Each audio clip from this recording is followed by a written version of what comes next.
ভারতের উত্তরাখণ্ডে বন্ধ করা হয়েছে 170টি মাদ্রাসা। চলছে মুসলমানদের হয়রানি, গ্রেফতার, ভিটে মাটি হারাচ্ছে মুসলিমরা। ভারতে মোদি সরকার কেন একের পর এক মুসলিম বিরোধী আইন করছে? তারা কি ইসরায়েলের মতো মুসলিম নিধন চায়? কি বলছেন বিশ্লেষকরা? আমেরিকার যুদ্ধ বিমান কিনছে তুরস্ক, মুখে সরব গাজার পক্ষে, কিন্তু বন্ধুত্ব যুক্তরাষ্ট্রের সাথে দুই নৌকায় কেন তুর্কিরা? আসসালামু আলাইকুম, দেখছিলেন বাংলাভিশন ওয়ার্ল্ড নিউজ হেডলাইন। এবারে বিস্তারিত। একটি বা দুটি নয়, ভারতের উত্তরাখণ্ডে গত কয়েক সপ্তাহে বন্ধ করে দেওয়া হয়েছে কমপক্ষে 170টি মাদ্রাসা। তাদের দাবি, যেসব মাদ্রাসা অনিবন্ধিত পাওয়া গেছে সেগুলোই বন্ধ করা হচ্ছে। এতে ঘর বাড়ি ছেড়ে যেতে বাধ্য হচ্ছেন স্থানীয় মুসলিমরা। বিশ্লেষকরা বলছেন, ধর্মীয় বৈষম্যের এক ঘৃণ্য নজির সৃষ্টি করে চলেছে ভারত। এদিকে মুসলিম বিরোধী ওয়াকফ সংশোধনী আইনের বিরুদ্ধে সহিংস বিক্ষোভে উত্তাল ভারতের আসাম সহ পশ্চিমবঙ্গের বিভিন্ন এলাকা। বিস্তারিত মীর ফজলে রাব্বির ডেস্ক রিপোর্টে। চলছে হিন্দু ধর্মাবলম্বীদের ধর্মীয় শোভাযাত্রা। পুলিশি নিরাপত্তায় শত শত হিন্দু ঐতিহাসিক রীতি পালন করছেন। প্রায় 1.5 মাইল দীর্ঘ এই শোভাযাত্রার জন্য সাময়িকভাবে বন্ধ হয়ে যায় কেরালার ব্যস্ততম এয়ারপোর্টের বিমান চলাচল। অন্যদিকে ভারত জুড়ে চলছে মাদ্রাসা ভাঙা ও সিলগালা করার যজ্ঞ। ওয়াকফ আইনের সাম্প্রতিক সংশোধনীর আলোকে পান্না জেলার এই পুরনো মাদ্রাসা ভেঙে ফেলা হচ্ছে প্রশাসনের উপস্থিতিতেই। ধর্মীয় বৈষম্যের এমন ঘৃণ্য নজির হয়তো বিশ্বের আর কোনো দেশে দেখা যায় না। ভারতে মুসলিমদের হয়রানি, গ্রেফতার, বাড়িঘর তল্লাশি এখন নিত্যদিনের ঘটনায় পরিণত হয়েছে। দেশটির ক্ষমতাসীন নেতাদের মুসলিম বিদ্বেষমূলক আচরণের জেরে এখন সবচেয়ে উদ্বিগ্ন মুসলিম নারীরা। সম্প্রতি উত্তরপ্রদেশের মুজাফফরনগরে জোর করে এক নারীর হিজাব খুলে দেওয়ার অভিযোগ উঠেছে। সামাজিক মাধ্যমে ভাইরাল হওয়া এক ভিডিওতে দেখা যায় একজন পুরুষ জোর করে নারীর হিজাব খুলে ফেলছে। অন্যরা তাকে এবং তার সঙ্গে থাকা পুরুষকে গালিগালাজ ও শারীরিকভাবে লাঞ্ছিত করছে। গত কয়েক সপ্তাহে উত্তরাখণ্ড জুড়ে কমপক্ষে 170টি মাদ্রাসা সিলগালা করে দেওয়া হয়েছে। দাবি করা হচ্ছে, পরিদর্শনকালে যেসব মাদ্রাসা অনিবন্ধিত পাওয়া গেছে সেগুলোকে কঠোর পদক্ষেপের মাধ্যমে সিল করে দেওয়া হচ্ছে। গত 26শে মার্চ উত্তরাখণ্ড সরকার জানায় তারা রাজ্য জুড়ে সিল করে দেওয়া অবৈধ মাদ্রাসাগুলোর তহবিল তদন্ত করবে এবং এই বিষয়ে একটি প্রতিবেদন সরাসরি মুখ্যমন্ত্রীর কার্যালয়ে জমা দেওয়া হবে। ওয়াকফ সংশোধনী আইনের বিরুদ্ধে বিক্ষোভে উত্তাল হয়ে উঠছে ভারতের আসাম ও পশ্চিমবঙ্গ রাজ্য। সোমবার আসামের কাছাড় এলাকায় এক বিক্ষোভ সমাবেশে আন্দোলনকারী ও পুলিশের মধ্যে সংঘর্ষের ঘটনা ঘটে। এতে সম্ভাব্য সহিংস পরিস্থিতি এড়াতে জেলা জুড়ে নিষেধাজ্ঞা আরোপ করেছে কাছাড় প্রশাসন। আসামের বিরোধী দলীয় তৃণমূল কংগ্রেস নেতা রিপন বোরা মনে করছেন, মুসলিম বিরোধী এজেন্ডা বাস্তবায়নের লক্ষ্যে বিজেপি সারা ভারতে তাদের উপর নির্যাতন চালাচ্ছে। তার মতে বিজেপির এজেন্ডা হল এক দেশ এক ধর্ম বাস্তবায়ন। রবিবার মিডল ইস্ট মনিটরের এক তথ্যচিত্রে বোরা বলেছেন, আসামের মুখ্যমন্ত্রী হিমন্ত বিশ্ব শর্মা ক্র্যাকডাউনের নামে মুসলিমদের উপর নির্যাতন চালাচ্ছে। তারা অবৈধ গণগ্রেফতারের মাধ্যমে মুসলিমদের লক্ষ্যবস্তু করেছে, নির্বিচারে তাদের বাড়িঘর, মসজিদ ও মাদ্রাসা ভেঙে দিয়েছে এবং হাজার হাজার মানুষকে আটক কেন্দ্রে আটক করেছে। এসব ঘটনা এখন সাধারণ বিষয়ে পরিণত হয়েছে। ভারতে মুসলিম বিদ্বেষ সর্বোচ্চ পর্যায়ে পৌঁছেছে উত্তরাখণ্ড রাজ্যে। রাজ্যটির নন্দনগড় এলাকায় সম্প্রতি এক সাম্প্রদায়িক সংঘর্ষের জেরে বসতবাড়ি ছেড়ে অন্যত্র যেতে বাধ্য হয়েছেন মুসলিমরা। পুলিশও সরাসরি জানিয়ে দিয়েছে তারা আর মুসলিমদের নিরাপত্তা দিতে পারবে না। সেখানে লড়াই করে টিকে আছে শুধু একটি মুসলিম পরিবার। মীর ফজলে রাব্বি, বাংলাভিশন। মুসলিমদের উপর নির্যাতন ও দমন নিপীড়ন চালিয়ে ভারত কি দক্ষিণ এশিয়ার ইসরায়েল হয়ে উঠতে যাচ্ছে? কখনো মুসলিম বিরোধী বিতর্কিত নাগরিকত্ব সংশোধনী বিল সিএএ কার্যকর করছে, আবার কখনো ওয়াকফ আইন পাশ করে মুসলিমদের উপর নানাভাবে অত্যাচার ও তাদের হয়রানি করছে মোদি সরকার। এমন পরিস্থিতিতে প্রশ্ন উঠছে, ভারতের হিন্দুত্ববাদী বিজেপি সরকার কি ইহুদিদের মতো মুসলমানদের বিতাড়িত করে অখণ্ড হিন্দু রাষ্ট্র গড়ার পথে এগোচ্ছে? ইসরায়েলের মতো ভারতও কি মুসলিম নিধন চাচ্ছে? ডেস্ক রিপোর্টে প্রশ্নগুলোর উত্তর খোঁজার চেষ্টা করেছেন ইমরান মাহমুদ। দক্ষিণ এশিয়ার ইসরায়েল হয়ে উঠছে ভারত। ঠিক জায়নিস্টদের মতোই একটি অখণ্ড হিন্দু রাষ্ট্র গড়ার স্বপ্ন দেখছে উগ্রপন্থী মোদি সরকার। আর সে লক্ষ্যে মুসলিম বিরোধী উৎসবে মেতে উঠেছে দেশটি। সাম্প্রতিক সময়ে পাশ করা ওয়াকফ আইন, একের পর এক মসজিদ মাদ্রাসা ঘুরিয়ে দেয়া, মুসলিমদের উপর শারীরিক নির্যাতন, এমনকি মুসলিম হত্যাও এখন নিত্যদিনের ঘটনা। তবে কি ইসরায়েলের মতোই মুসলিম হটাও মিশনে নেমেছে ভারত? সাম্প্রতিক বছরগুলোতে ভারতের বেশ কিছু রাজনৈতিক নেতার মুখে শোনা গেছে একটি অখণ্ড হিন্দু রাষ্ট্র গঠনের পরিকল্পনা, যেখানে ভারত, পাকিস্তান, বাংলাদেশ, নেপাল, ভুটান, শ্রীলঙ্কা, মিয়ানমার ও আফগানিস্তানের কিছু অংশ থাকবে। মূলত উগ্র হিন্দুত্ববাদী মতাদর্শ থেকেই এমন পরিকল্পনার জন্ম এবং এই মতাদর্শের পক্ষে কাজ করে যাচ্ছে রাষ্ট্রীয় স্বয়ংসেবক সংস্থা বা RSS।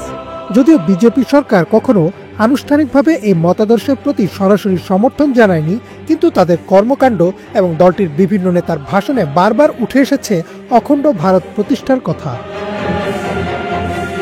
মুখে না বললেও বিজেপি সরকার একটি সম্পূর্ণ হিন্দু রাষ্ট্র গঠনের পক্ষে প্রায় সব ধরনের পদক্ষেপ নিয়েছে। সম্প্রতি লোকসভায় পাশ হওয়া ওয়াকফ আইন হচ্ছে তেমনই এক পদক্ষেপ। অনেক বিশ্লেষক বলছেন এই আইন পাশ করার পেছনে মূল উদ্দেশ্যই হচ্ছে মসজিদ, মাদ্রাসা, কবরস্থান সহ অন্যান্য মুসলিম ওয়াকফ সম্পত্তিগুলো দখল করে নেয়া। আর এই আইন পাশ হতে না হতেই গত কয়েক সপ্তাহে শুধুমাত্র উত্তরাখণ্ডে বন্ধ করে দেওয়া হয়েছে 170টিরও বেশি মাদ্রাসা। শুধু তাই না, সামাজিক মাধ্যমে ভাইরাল হওয়া এক ভিডিওতে দেখা যায় ভারতে এক মুসলিম নারীর হিজাব খুলে ফেলে তাকে করা হচ্ছে শারীরিকভাবে লাঞ্ছিত। এছাড়াও চলতি বছর হোলি উৎসবে গায়ে রং দিতে নিষেধ করা এক মুসলিম ব্যক্তিকে পিটিয়ে হত্যা করা হয়। এমন পরিস্থিতিতে ন্যায় বিচার তো দূরে থাক, উল্টো মুসলিমদের উপরে আক্রমণ চালানোর অভিযোগ উঠেছে ভারতের আইন শৃঙ্খলা বাহিনীর বিরুদ্ধে। মুসলিমদের গ্রেফতার, হয়রানি, বিনা ওয়ারেন্টে বাড়িঘর, মসজিদ, মাদ্রাসা তল্লাশির মতো খবর সামনে আসছে প্রতিনিয়ত। আর ভারতের এমন আচরণ যেন পুরোপুরি মিলে যাচ্ছে জায়নিস্ট ইসরায়েলিদের সাথে। সন্ত্রাস দমনের নামে ইসরায়েল গাজায় চালাচ্ছে ভয়াবহ হত্যাযজ্ঞ। প্রতিনিয়ত ক্ষেপণাস্ত্র ও বিমান হামলায় নারী ও শিশুরা প্রাণ হারাচ্ছেন। গাজাবাসীর সাহায্যে যারা এগিয়ে এসেছেন তাদেরও হত্যা করা হচ্ছে ঠান্ডা মাথায়। চিন্তার বিষয় হচ্ছে ভারত ইসরায়েলের এই গণহত্যাকে সমর্থন দিচ্ছে। পুরো বিশ্ব যখন ফিলিস্তিনের মুক্তির জন্য পথে নেমেছে, তখন ভারতের রাজপথে দেখা যায় ইসরায়েলের পক্ষে মিছিল।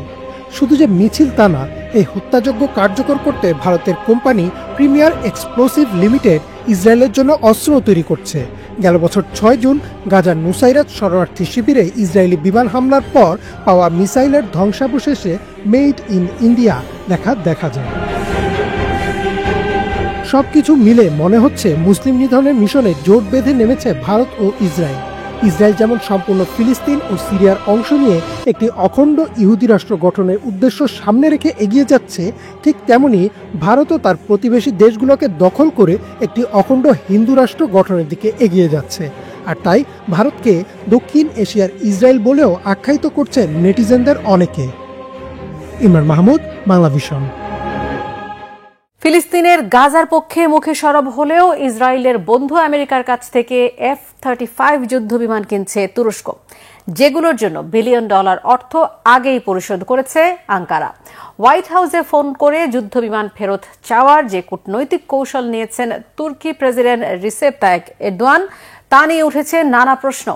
যুক্তরাষ্ট্রের সাথে মিত্রতা আর মুসলিম বিশ্বের নেতার ইমেজ, এই দুই মেরুর দোলাচলে কোথায় যাচ্ছে তুরস্ক? আঞ্চলিক আধিপত্য ধরে রাখতেই কি মার্কিন সমরাস্ত্র চান এরদোয়ান? হাফিজুল ইসলামের ডেস্ক রিপোর্টে বিস্তারিত।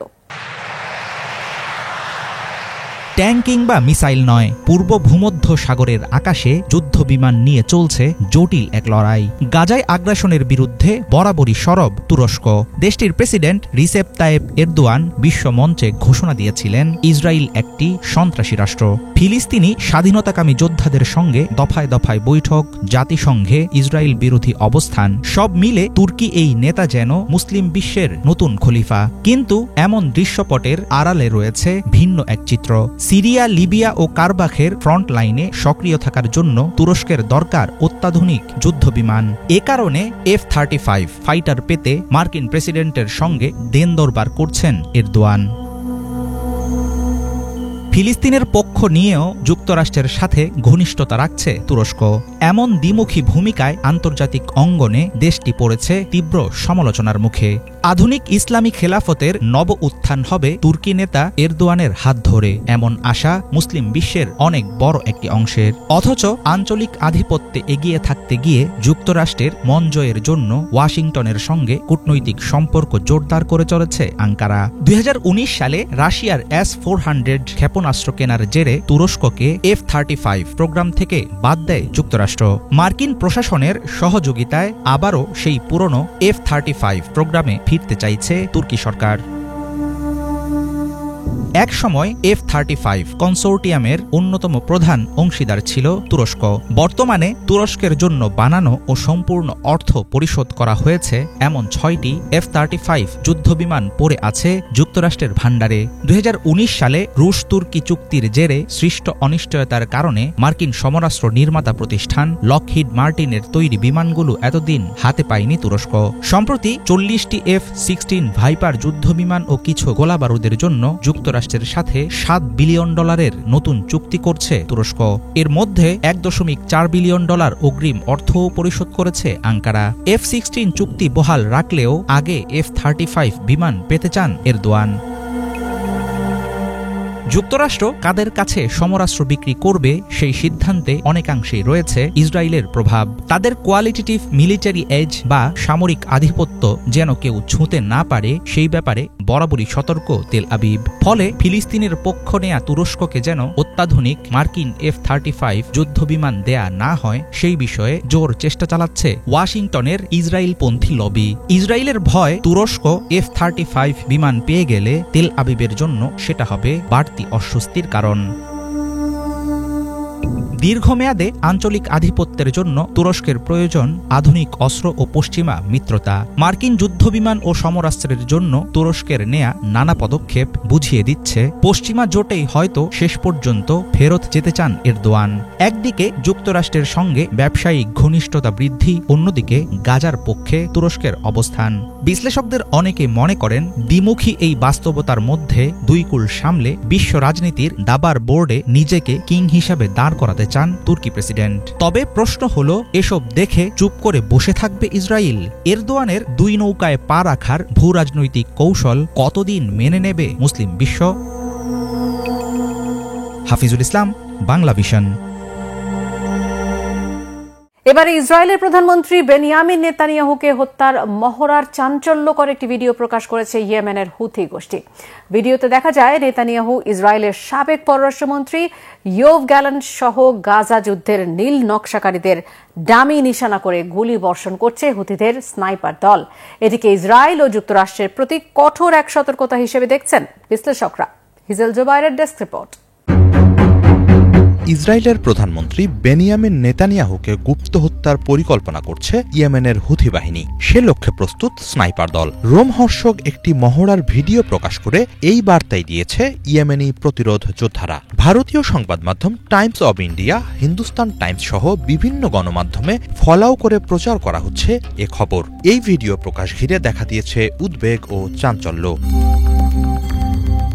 ইসরায়েলি বর্বরতার বিরুদ্ধে গাজাবাসীর প্রতিরোধের প্রতি সংহতি জানিয়ে 15 এপ্রিল প্রকাশিত ওই ভিডিওতে দেখা যায় অজ্ঞাত পার্বত্য অঞ্চলে সামরিক মহড়া চালাচ্ছে ইয়েমেনি যোদ্ধাদের চৌকস একটি স্নাইপার দল। বিশেষ ওই মহড়ায় নেতানিয়াহুর অনেকগুলো ডামি লক্ষ্য করে একের পর এক গুলি চালাচ্ছে স্নাইপাররা। বলা বাহুল্য, প্রতিটি গুলি অব্যর্থভাবে ভেদ করছে নিশানা। বুকে, মুখে, কপালে গুলির পর গুলি চালিয়ে ঝাঁঝরা করে দেয়া হচ্ছে নেতানিয়াহুর ডামিগুলো। শুধু স্থির ডামি নয়, ড্রোনের মাধ্যমে উড়িয়ে নেয়া বিভিন্ন ডামি লক্ষ্যভেদ করাও ছিল মহড়ার অংশ। অনায়াসেই সেসব নিশানা ভেদ করে যোদ্ধারা। মহড়ায় স্নাইপারদের প্রত্যেককেই ছদ্মবেশে অংশ নিতে দেখা যায়। সামরিক পোশাক পরিহিত অবস্থায় তাদের মুখ ঢাকা ছিল ভিডিওতে। প্রত্যেকের হাতে ছিল বহু দূর পর্যন্ত নিশানা করতে সক্ষম অত্যাধুনিক প্রযুক্তির রাইফেল। মহড়ায় নেতানিয়াহু ছাড়াও ইসরায়েলের সাবেক পররাষ্ট্রমন্ত্রী ইয়োভ গ্যালান্ট, জাতীয় নিরাপত্তা মন্ত্রী বেন গভির সহ গাজা যুদ্ধের নীল নকশাকারীদের ডামি লক্ষ্য করেও গুলিবর্ষণ করা হয়। কেবল ইসরায়েলি নয়, গাজা যুদ্ধে সহযোগী হিসেবে যুক্তরাজ্যের সাবেক প্রধানমন্ত্রী ঋষি সুনাক সহ দেশটির আরও কয়েক শীর্ষ কর্মকর্তার ডামি লক্ষ্য করেও গুলিবর্ষণ করে স্নাইপাররা। এমন এক সময় ইয়েমেনের প্রতিরোধ যোদ্ধারা এই ভিডিও প্রকাশ করল যখন দেশটির বিভিন্ন অঞ্চলে একের পর এক প্রাণঘাতী বিমান হামলা চালাচ্ছে যুক্তরাষ্ট্র। এ অবস্থায় এই ভিডিও প্রকাশ ইয়েমেনিদের প্রতিরোধ আরও জোরালো করারই ইঙ্গিত বলছেন বিশ্লেষকরা। বিশ্লেষকদের মতে নেতানিয়াহু সহ অন্যদের ডামি নিশানা করার এই মহড়া প্রতীকী হলেও এর বার্তা মোটেই প্রতীকী নয়, বরং এর মধ্য দিয়ে ইসরায়েল ও যুক্তরাষ্ট্রকে সরাসরি বার্তা দিতে চেয়েছে ইয়েমেনের প্রতিরোধ বাহিনী। একই সাথে এটি শত্রুপক্ষের বিরুদ্ধে এক ধরনের মনস্তাত্ত্বিক যুদ্ধ। এদিকে এরই মাঝে মধ্যপ্রাচ্যে দ্বিতীয় বিমানবাহী যুদ্ধজাহাজ মোতায়েন করেছে যুক্তরাষ্ট্র। স্যাটেলাইট ছবিতে দেখা যায় ইয়েমেনের সোকোত্রা দ্বীপের কাছাকাছি অবস্থান করছে মার্কিন রণতরী ইউএসএস কার্ল ভিনসন। আগে থেকেই আর এক বিমানবাহী রণতরী USS Harry S Truman red সিতে অবস্থান করছে। ইয়েমেনে বিমান হামলা চালাতে এবারে দুটি যুদ্ধজাহাজই ব্যবহার করতে পারে যুক্তরাষ্ট্র। একই সাথে ইরানের সাথে চলমান উত্তেজনার মাঝে কার্ল ভিনসনকে মধ্যপ্রাচ্যে মোতায়েন করে তেহরানকেও চাপে রাখতে চাইছে ওয়াশিংটন। হিজল জোবায়ের, বাংলা ভিশন। ফিলিস্তিনের প্রতি সংহতি জানিয়ে ইসরায়েলি নাগরিকদের প্রবেশে নিষেধাজ্ঞা জারি করেছে মালদ্বীপ সরকার। পার্লামেন্টে অভিবাসন আইন সংশোধনের প্রস্তাব তোলা হলে সব রাজনৈতিক দল ঐক্যমতে প্রস্তাবের পক্ষে ভোট দেয়। মালদ্বীপের প্রেসিডেন্ট কার্যালয় এক বিবৃতিতে জানায়, ফিলিস্তিনি জনগণের ওপর ইসরায়েলের চালানো সহিংসতা ও গণহত্যা বন্ধের দাবিতে সরকারের পক্ষ থেকে একটি শক্ত ও স্পষ্ট বার্তা দেওয়া হয়েছে। বিস্তারিত ডেস্ক রিপোর্টে। এবার সাউথ এশিয়ার দ্বীপ রাষ্ট্র মালদ্বীপ ইসরায়েলের নাগরিকদের দেশটিতে প্রবেশে নিষেধাজ্ঞা জারি করেছে। এই বিষয়ে একটি আইনও পাশ করেছে মালদ্বীপ সরকার। গত 15 এপ্রিল ফিলিস্তিনিদের প্রতি সংহতি প্রকাশ করে এই সিদ্ধান্ত নেওয়া হয়। দেশটির পার্লামেন্টে অভিবাসন আইন সংশোধনের একটি প্রস্তাব উত্থাপন করা হলে সব রাজনৈতিক দলের সদস্যরা দল মত নির্বিশেষে ওই প্রস্তাবের পক্ষে ভোট দেন। মিডল ইস্ট আইয়ের একটি প্রতিবেদনে এই তথ্য জানানো হয়েছে। প্রতিবেদনে উল্লেখ করা হয়েছে, মালদ্বীপ সরকার তাদের অভিজাত পর্যটন দ্বীপগুলোতে ইসরায়েলের নাগরিকদের ভ্রমণের উপর নিষেধাজ্ঞা আরোপ করেছে। ফিলিস্তিনিদের প্রতি একাত্মতা প্রকাশের অংশ হিসেবে এই সিদ্ধান্ত নেওয়া হয়। মালদ্বীপের প্রেসিডেন্ট মোহাম্মদ মুইচু সংসদে পাশ হওয়া একটি বিল অনুমোদনের পর এই নিষেধাজ্ঞায় সই করেন।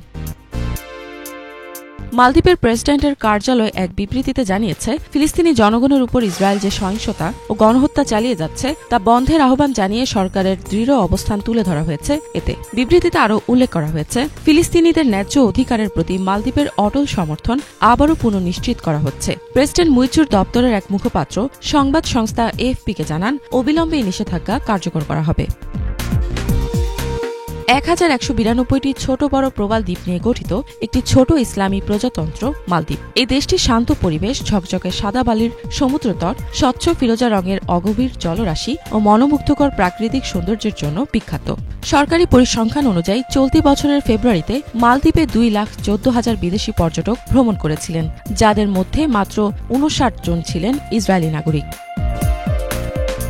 মালদ্বীপে এই প্রস্তাব নতুন নয়। 2024 সালের 29 মে বিরোধী দল মালদ্বীপিয়ান ডেমোক্রেটিক পার্টি এমডিপির সংসদ সদস্য মিকাইল আহমেদ নাসিম প্রথম এই প্রস্তাব উত্থাপন করেন। প্রায় 1 বছর পর সংসদের পার্লামেন্টারি নিরাপত্তা পরিষেবা কমিটি প্রস্তাবটি পর্যালোচনা করে অনুমোদন দেয়। পরে এটি সংসদে সর্বসম্মতভাবে গৃহীত হয়।